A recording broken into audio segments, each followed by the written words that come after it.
Good day, folks, and welcome back to Ed's Garage at Bannister Hyundai. Today, the 2025 Tucson XRT.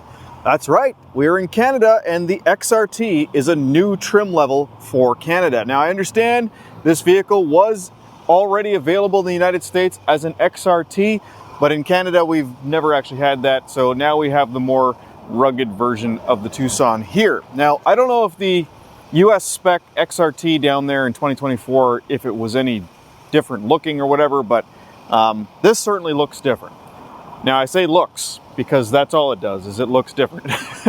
There's a couple little features that are different, but mostly it's how it looks. Now, before I get too far into this, if this video helps you out, if you like it, please don't forget to hit like and subscribe, and comment below if you have any questions or suggestions for future videos.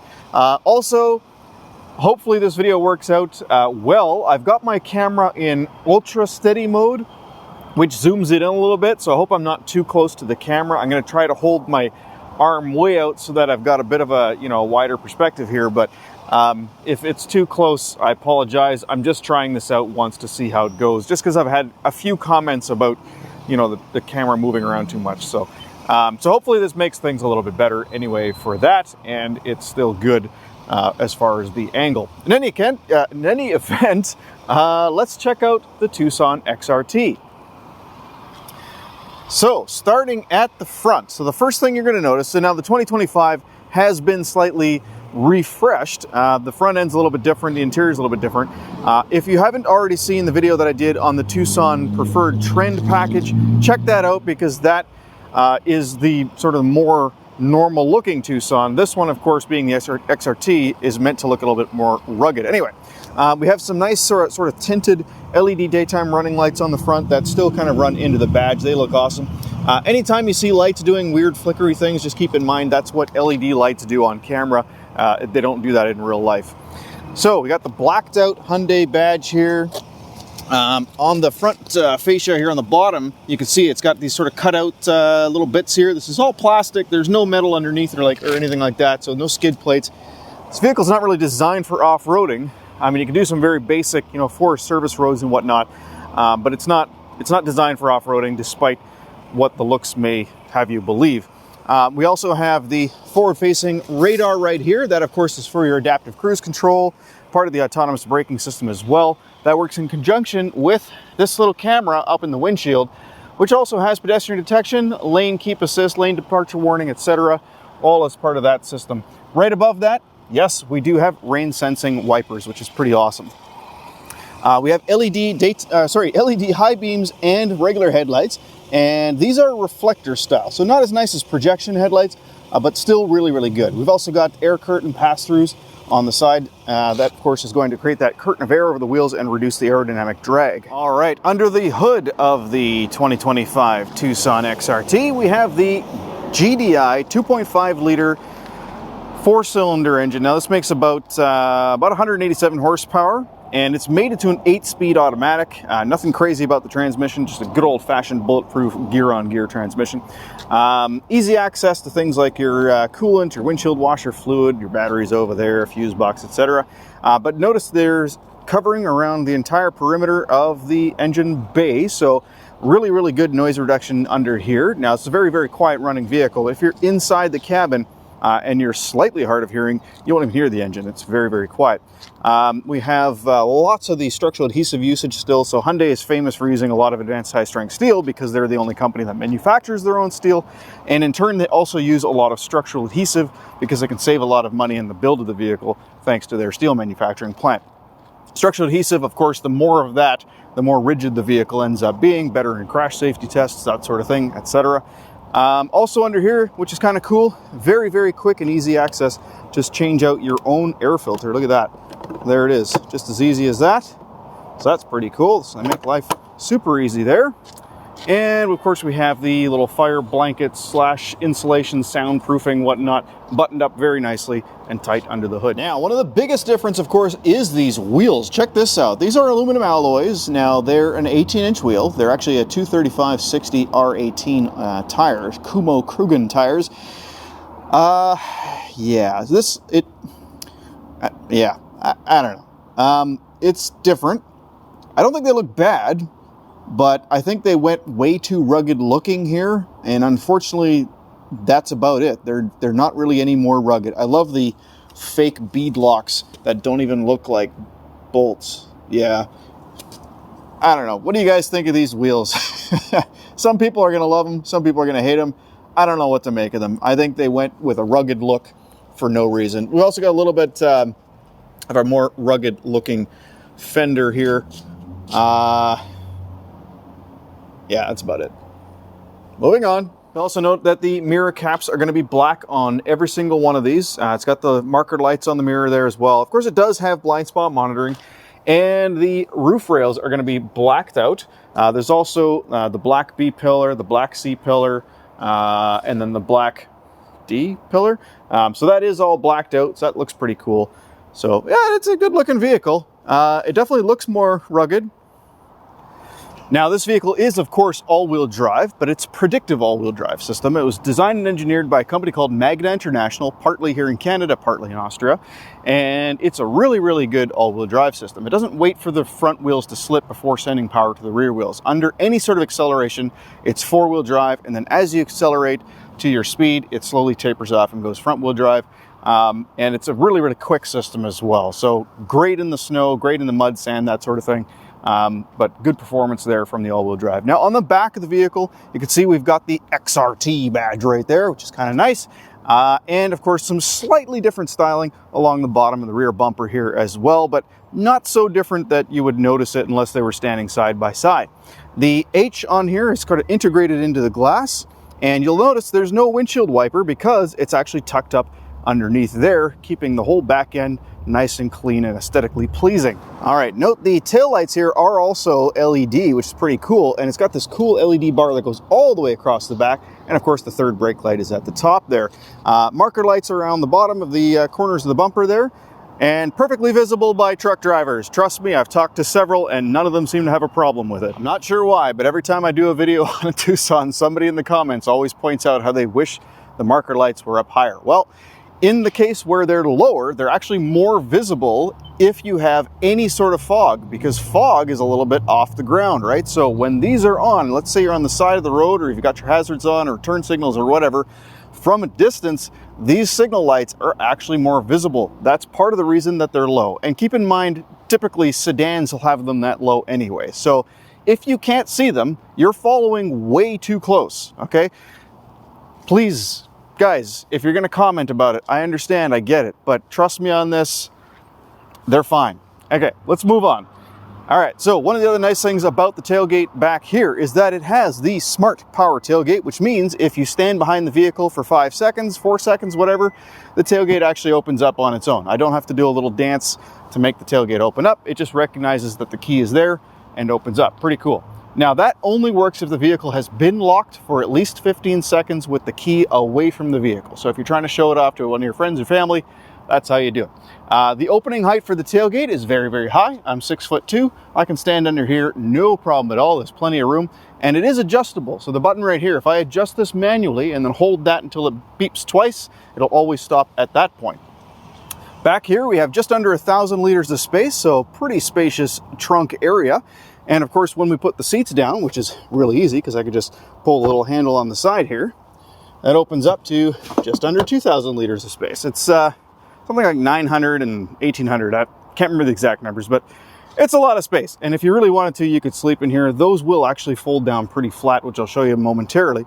There's also a 12-volt port right here, LED light that comes on when you open the tailgate, of course. And check it out, subwoofer, because this vehicle is equipped with the Bose premium audio system. Underneath the floor here, you can see we've got the little organizer, storage organizer. There's no spare tire in these. You do get a tire mobility kit. And this is where I'm going to address another set of future comments that I'm no doubt going to see, and that is why there is no spare tire. A lot of people really take issue to having no spare tire. Well, imagine carrying a 30-pound weight and only using it once every few years. Sorry, it doesn't make sense to me. I would much rather have this tire mobility kit, which is perfectly capable of sealing small holes, which is usually what we end up with tires. If you go to any place where there's a stack of tires, old tires that have been replaced, you'll notice that most of them are not blown out. Most of them have holes in them from nails and whatnot. Getting a tire blowout is exceedingly rare. So if you have your tire pressure set too high, yeah, it can happen. If you hit a rock on the road, sure, it can happen. There is 5 years of roadside assistance, no matter where you are in North America, and it's free for 5 years, regardless of how many kilometers you have on the vehicle. If you really want a spare tire, take this out and put a spare tire in there. Please don't complain that it doesn't have a spare tire. That's just a silly complaint.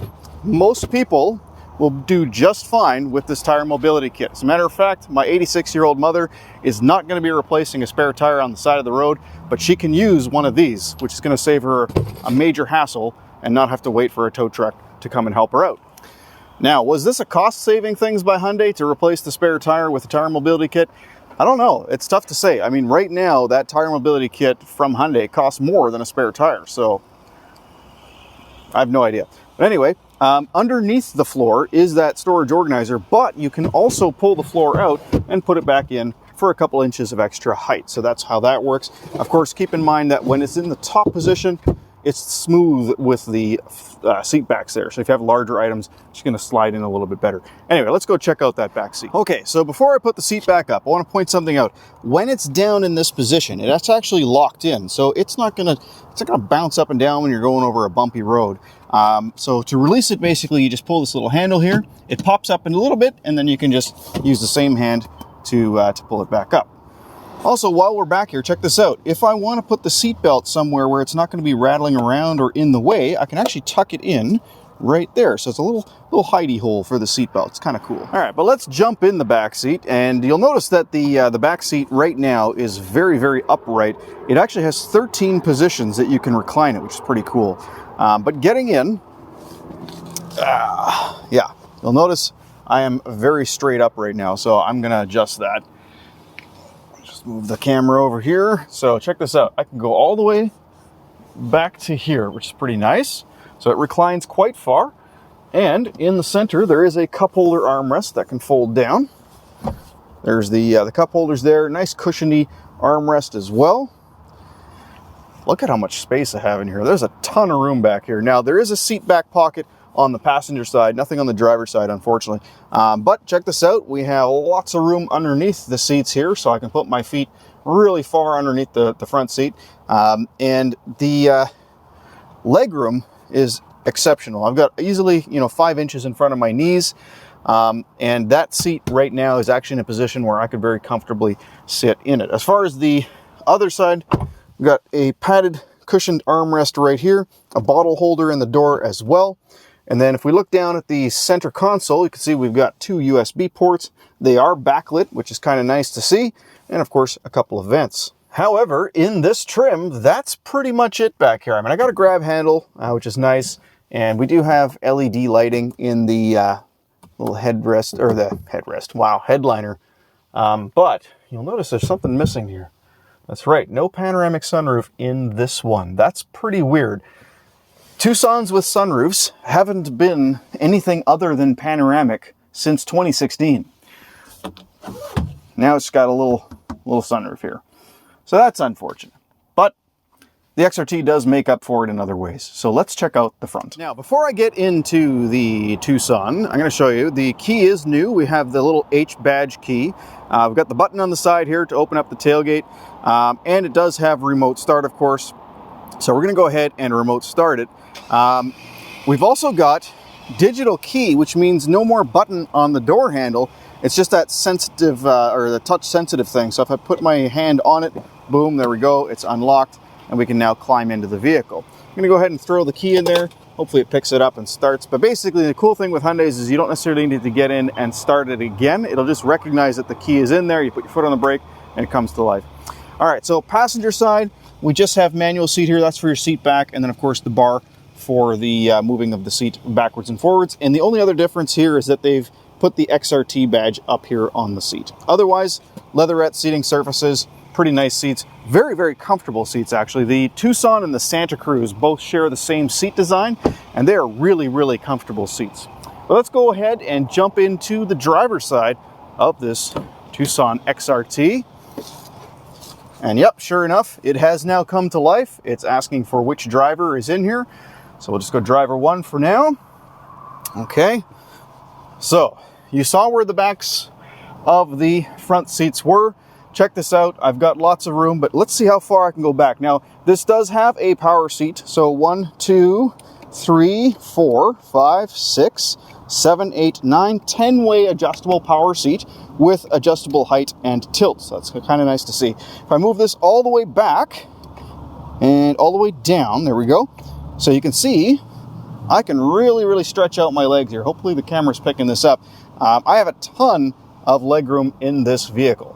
The Tucson is one of the best in class for front and second row legroom. All right, let's see what else we got to look at. So what I'm going to do is I'm going to show you everything about this car starting from left to right, okay? So obviously on the door here, we just have your regular sort of window and mirror controls, nothing too spectacular there. You'll notice the Bose badge down here on the speaker because of course it has the Bose premium audio system as I mentioned earlier. Right up here, we've got our dimmer switch. So that's a new switch actually. The old one looked a little bit different. We've got the button here to open up the tailgate. We have our traction stability control and our power e-brake, which will turn itself off automatically if we put the car into drive or reverse. All right, having a look at the controls behind the steering wheel, of course, we have our headlights and high beams here. It does have automatic high beams and automatic headlights, of course. If you leave the headlights in the full on position and then shut the car off, they'll all turn off anyway, which is kind of nice. We do have the one-touch turn signal, so it will flash a few times on its own. You can also set that to 5 or 7 flashes. And then on the right-hand side here, we have our windshield wiper washer stock. And notice that when I change the setting, it actually shows in the screen what setting that you've put it on, which is kind of nice. Also have the rear wiper here, which is also automatic. If you put the vehicle into reverse and the front wipers are going, it'll actually turn the rear wiper on as well. On the steering wheel itself, we have paddle shifters. There's your gear down, gear up, and remember, 8 speeds. On the left of the steering wheel is the controls for your adaptive cruise control. So this one here will turn on cruise control initially and also set your speed that you're going. This is the adjustment, so increase or decrease, and it's also a pause and resume if you press it. And then the bottom button here is for the adaptive cruise control distance. So that would be the dynamic distance with which the vehicle follows the vehicle in front of you. And it is stop and go. So if the vehicle in front of you comes to a stop, this car will come to a stop as well. These two buttons here, they all go through the center screen. So the top button allows you to kind of cycle between the two main menus. You see right here, there's 2 little lines. If I press that button a couple times, it goes back and forth between the two.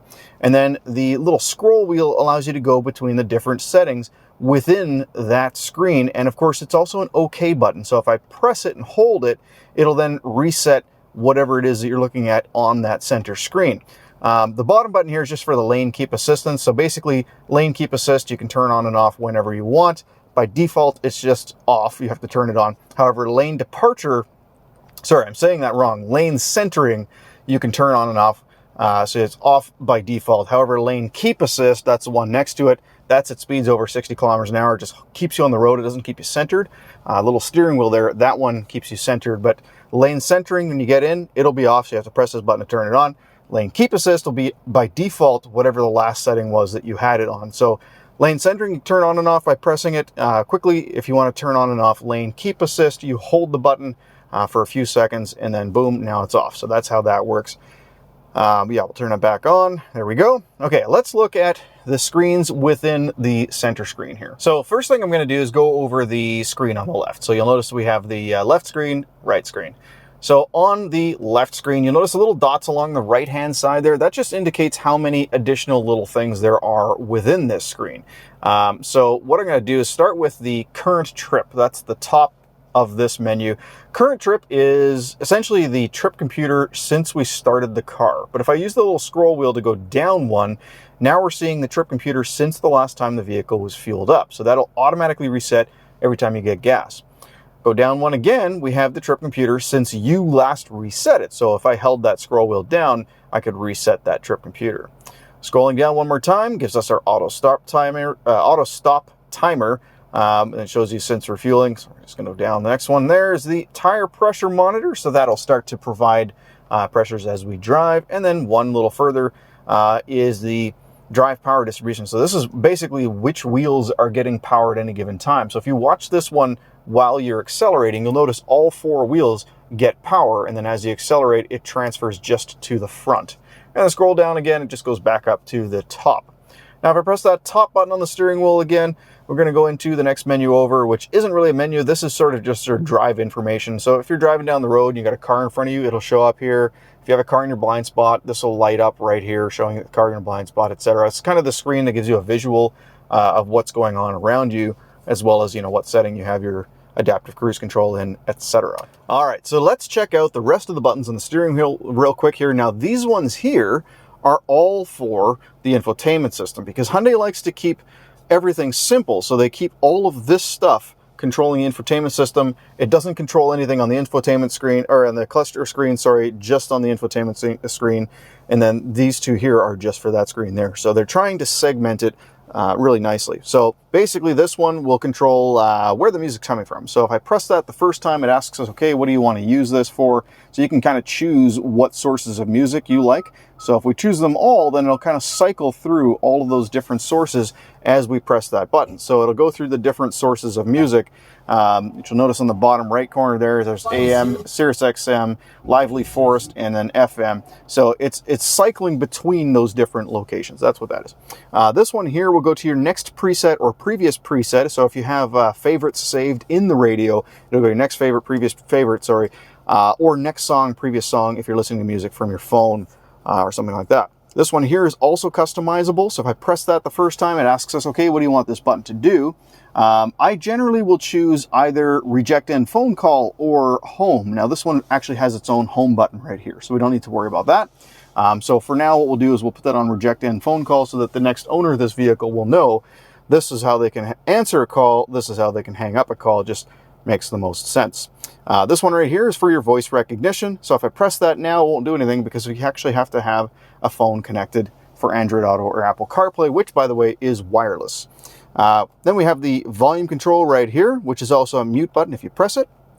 And that's pretty much it. Answer call, hang up call. All right, let's talk a little bit about the instrument cluster itself. You'll notice, the keen observer anyway will notice that this screen looks a little bit different. So in the XRT, they've added this sort of modern cluster look, which is different from the trend that I just did the review on. But let me just point out what we're looking at here first. So we have our speedometer on the left-hand side here, our fuel level, how far we can go on said fuel. We have the speed limit, which will also show you like curves up ahead, signs, stuff like that. We have our lane keep assist, lane departure, all that stuff right there. We have our headlight setting that's currently on. Down here we have the auto start stop system, which I can actually turn off if I want. There's a button on the console to do that. We have our exterior temperature, current gear that we're in, and then on the right hand side we have the tachometer, and then underneath the tachometer of course is, underneath the tachometer is of course the engine temperature, and then our total odometer. So this vehicle only has 12 kilometers on it. Now we can change what this screen looks like a couple of different ways. So right now it's actually not changing at all when I change the different drive modes, but you'll see we have normal, sport, and my drive, and then our terrain modes are snow, mud, and sand, which I'm going to get back to in a little bit. However, we can change what this screen looks like in the settings. So if I go into the vehicle settings by hitting the setup button right here, and then go to cluster, and go cluster theme selection, and we have simple, modern, and classic. So this is the modern screen. If I go to simple, it's this, and then classic is that, which I think looks super cool. There's also graphic style. So I got style A, style B, super cool. Style C, also super cool. And I can link it to the drive mode. So if I link it to the drive mode, now when I change the drive modes, you can see, well, this is the terrain modes here, so I'll switch to drive first. We have normal and sport, which puts it into that. Pretty cool. And then the My Drive is actually customizable, which again, I'll get back to in a little bit. But those different graphic styles that I'm going to show you again here, they're actually on the simple screen as well. So there's simple, the sporty one, simple style B, simple style A, and then modern style A, style B, style C. So pretty cool. You can really kind of customize how you want this instrument cluster to look. I can't decide if I like this one better or this one better, but I think they both look really good. Okay, let's have a look at the center console area. So completely redesigned center console from 2024. This is kind of nice. They've gotten rid of a lot of that gross piano black that was in here. We have a wireless charger. Now, what's nice about our wireless chargers is it's rubberized, but it's also slightly raised here. So if you have a phone that has a big camera bump, that kind of sits up here or down here, and it allows the phone to stay nice and flat on that pad there. It's 15 watt. It's also near field communication. So this is where you would stick your phone if you were using digital key, which of course allows you to unlock the doors and get in the car and start the car and drive away without bringing the big key fob with you. So that's kind of cool. You need to have an iPhone, Samsung Galaxy phone, or a Google Pixel though. Right next to that, we have the cup holders, of course, which are fine. We have a reasonable sized storage container here, center console storage, and a little bit of piano black here. Unfortunately, there is still some piano black. Having a look at the glove box real quick. So reasonable sized glove box, and above that, a nice little sort of phone shelf sort of thing, with little separators here to stop phones from sliding around. And then we have all of this storage console space here, whatever you want to call it. This is all rubberized as well, so stuff down here is not going to slide around too much, so reasonable amount of space in here. And then above that, actually first off, you can see we got a little bit of ambient lighting under there, so that's kind of cool. We're going to talk about that a little bit later as well. We have the USB-C port, which connects directly to the infotainment system if you have it in this setting. Okay, but if I press this button, now it's just charging. So that's what that is. This one here only ever charges. So that'll be for charging tablets or phones and whatnot. And then we have our 12-volt port right there. Right above that, we have the climate control. This is a dual zone automatic climate control with 3 different levels of intensity, which is nice. The numbers are in the knobs, which is super cool as well. We also have automatic recirculate. So if I use the windshield washer fluid, it automatically recirculates, so you don't have to smell the washer fluid, which is kind of cool. We have our 3 levels of heated seats, of course, for driver and passenger, and 2 levels of heated steering wheel. And notice the little graphic that came up there when I pressed it. Really, really nice. Above that, all of the buttons for the stereo. So we have our volume control, which is also a power button, so I can turn the radio off simply by pressing that button. So there we go, that's off. If I hold that button down, it turns the whole screen off. So that's how that works. The home button, though, will take you to this screen regardless of where you are. So if you're in Apple CarPlay, Android Auto, press this, it'll take you back to the Hyundai home screen. The map button only works if you have a phone connected, so that'll bring you to the map screen of your Apple CarPlay, Android Auto. Search is a global search that will search basically the entire infotainment system. So media stuff, setup stuff, for whatever it is you're searching for. So if you're looking for radio settings, that sort of thing. The media button will allow you to choose the source of music that you want to play from.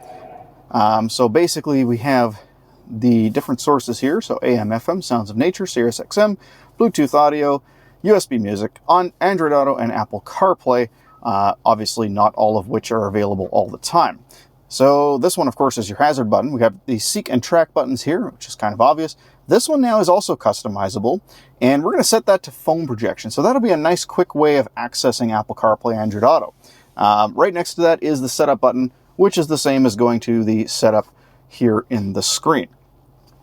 And then, of course, the last one is the next or previous track or tuning the AM, FM, Sirius XM radio stations. All right, before I get too far into the infotainment system, just gonna have a look at the other stuff here. So we have an auto dimming rearview mirror with home link buttons. So kind of an odd choice for this trim level, but yeah, you got home link buttons here. These two buttons are the same. This one is two-way communication, so it'll actually communicate with the garage door opener, and it'll tell you whether or not the garage door is going up or down, or if it's done.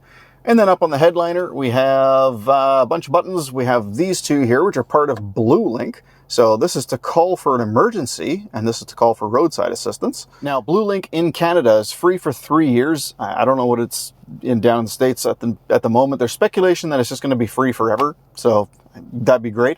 But it allows you to remotely access the car from your cell phone, so you can start the car with your heated seats and your heated steering wheel and your front defrost and your rear defrost, run it for 10 minutes, have the climate control set to 23 degrees, whatever, you can actually add all of those presets. There's multiple different ways you can start the car, which is super cool. You can also unlock the doors, lock the doors, find the car on a map, and even set up service scheduling with your local Hyundai dealership. So lots of functionality right from the BlueLink app, and free for a long time.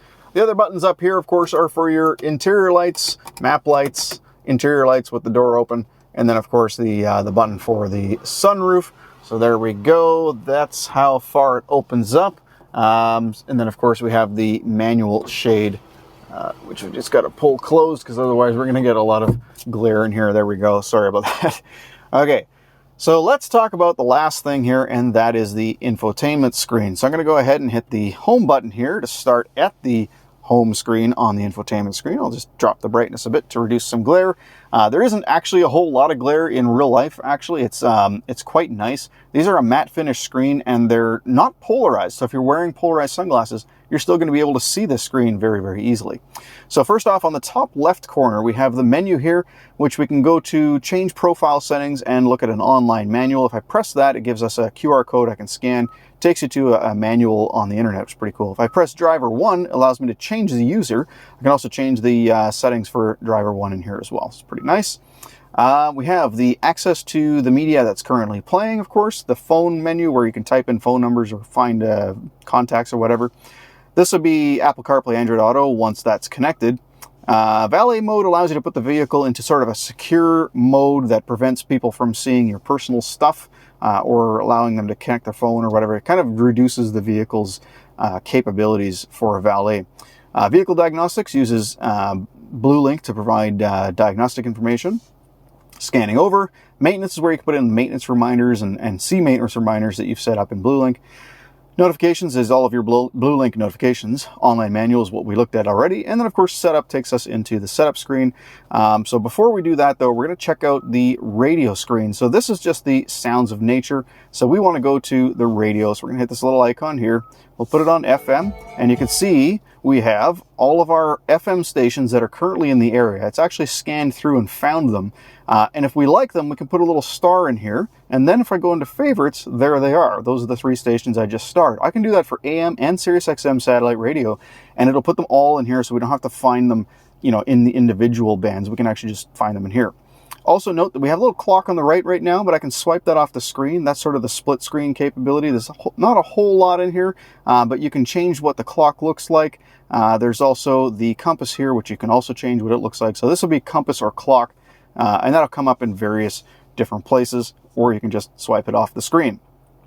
Now also note that in a lot of places you'll see the little burger menu here. If I tap that and go to online manual, this would now take us directly to the radio page of the online manual. So that's kind of cool. All right, back on the home screen here, we're going to switch over to the setup menu, and I'm going to show you everything you can set up in the car. So under vehicle, I go to driver assistance. This is all of the safety technology now. So if I tap this one right here, you'll notice we have smart cruise control, and I can change the distance at which the vehicle follows the vehicle in front of it from here, or of course with the button on the steering wheel. And then acceleration is how quickly the vehicle accelerates to catch up to the vehicle in front of it. Reaction speed is how quickly the vehicle will react to changes of the vehicle's speed in front of it. All right, so that's how that works. And then if I go to, let's see here, driving safety, I now have forward autonomous emergency braking, so I can enable and disable that from here. I can put it on just a warning, and I can change the warning level or how quickly it warns you, whatever. Lane safety, you can enable and disable that. Blind spot safety, safe exit assist. That's basically if you're parallel parked, it'll pick up cars coming down the road so you don't flip your door open into traffic, which is kind of cool. And then driver attention, we can turn on and off the leading vehicle departure alert. So if the car in front of you drives off and you're not moving, the car will give you a little alert. Speed limit. So we can actually, this is hilarious. So now they actually have the ability to set the country, because in certain countries it's actually required that you have a speed limit warning all the time. So you may get an audible tone warning you that you're speeding. Thankfully in Canada we don't have that. There's also speed limit assist capability. So if you are speeding, it'll try to basically slow you down, which is, speed limit warning, which is essentially just a little red number on the speed limit in the instrument cluster. And then speed limit information, That's new, actually. I'm not sure exactly what that does. That's, Oh, I see it. So it's... Nope, I don't see. I'm not sure exactly what it's doing with that. So there's a speed limit warning and speed limit information. Oh, I see. So if you have it on speed limit information, it just puts an arrow on the instrument cluster on the analog screen, like right here, where the speed limit is. So you can match up the needle with that little arrow. So if you don't want any warning whatsoever, you can do that. But if you do want a warning and the arrow, then you leave it on speed limit warning. Okay, that's new. Or you can just turn it right off. Speed limit offset, so if you like to speed a little bit, or if you are a crazy person and like to drive under the speed limit, you can adjust that. Okay, backing out of there, let's go to parking safety. So here's where we can go into camera settings and turn off the extended rear view monitor. We don't need that. So when you put the vehicle into reverse, by the way, here's what the camera looks like. Absolutely gorgeous. Nice resolution, nice dynamic steering lines. We can actually change the view of the camera straight down over the bumper or just fully widescreen. But now if I put the vehicle into drive, the camera turns off right away. If I have extended rear view monitor on, I put the vehicle into reverse and then put it into drive, it stays on for a bit. Yeah, I don't like that setting. So I'm going to actually turn that off. I know some people might like it, but it doesn't make a sense for me. So I'm going to turn that off, and then if they want, they can turn it back on. Rear view parking guidelines, obviously we want to keep that on. Let's back out of there. And then rear cross traffic safety provides a warning in vehicle control when risk of rear cross traffic collision is detected while reversing. So that's vehicles and pedestrians coming across the back. It'll actually hit the brakes to avoid running over people. So pretty cool. All right, under drive mode, we have the My Drive mode setting. So this is where you can customize the My Drive mode. You can put it in normal, sport, or smart mode, and you can also put the steering into normal or sport. We're going to put that into smart so that they have the ability to have an automatic eco/sport mode depending on how they're driving. All right, under climate, there's our recirculate, activate, wash on washer fluid. We have automatic ventilation, which is nice, and then okay, so this is pretty cool. So automatically switches to fresh air ventilation to decrease humidity after an extended use of recirculated air. But the thing I was looking for, here we go, air conditioner auto dry. So this vehicle, even if the car is off, may run the climate control fan for a little while to dry out all the vents after you've used AC to prevent sort of mildew growth. So that's a really nice feature. Under lights, we have our ambient lighting. So check this out. We can change the color of the ambient lighting to whatever we want. So let's say we put it on orange. Anyway, you can change 64 varying colors, and that all is remembered in the vehicle. In the user profile. So it's all remembered in the user profile. It's pretty cool. So the color of the ambient lighting, the level of the dashboard light level, the drive modes, all of that stuff, the climate control, the radio presets, all of that's remembered in the user profile, which we talked about at the beginning of this screen sort of thing. Anyway, we're going to turn off dim and dark conditions, and then under door, we have auto lock. We can two-press unlock, power liftgate settings. We can have that opening slowly. Smart liftgate, so that's what we showed you before. And then smart window control. So if you hold the unlock button, it'll actually drop the front windows down a little. It'll open the front windows. It won't put them back up, but it'll put them down, which is kind of cool. This is where you set up your digital key. And then under convenience, we have a rear occupant alert. So if the rear doors are open at any time, it'll remind you to check the rear seats when you shut the car off. You can also set up your service intervals here and then reset your oil change reminder as well. Okay, backing out of there. So that's the big one. That's the vehicle settings. If I back out of there, go into sound. We have our dynamic speed compensation, startup volume limit, which is nice, position where the sound's coming from, tone, that's your bass, treble, mid-range, and then a couple other sound settings, not too important right now. Device connections is where you would go to actually add a phone to the screen. So that's all that is. A couple other settings in there, nothing too crazy. User profile settings, well, we were already looking at that before. Under screen layout, we can change the instrument cluster screen, which I talked about earlier. We can put on a clock so that when we shut the screen off, it provides a clock, okay? And you can even change what type of clock. And then our split screen, that's the little compass and clock thing that we saw there. And then under display, we have, there's our display brightness. We also have our camera settings and our blue light filter. Check that out. So at night, when the headlights would normally come on, it's going to filter out blue light here. So reduction in eye strain. Pretty cool. Buttons is where we could configure the customized buttons, the custom buttons, and then cluster.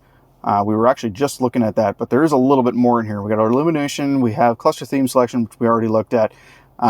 We have our contents on that, so that's the wiper lights, display icy road warning thing. And then welcome sound is where you can turn that on and off as well.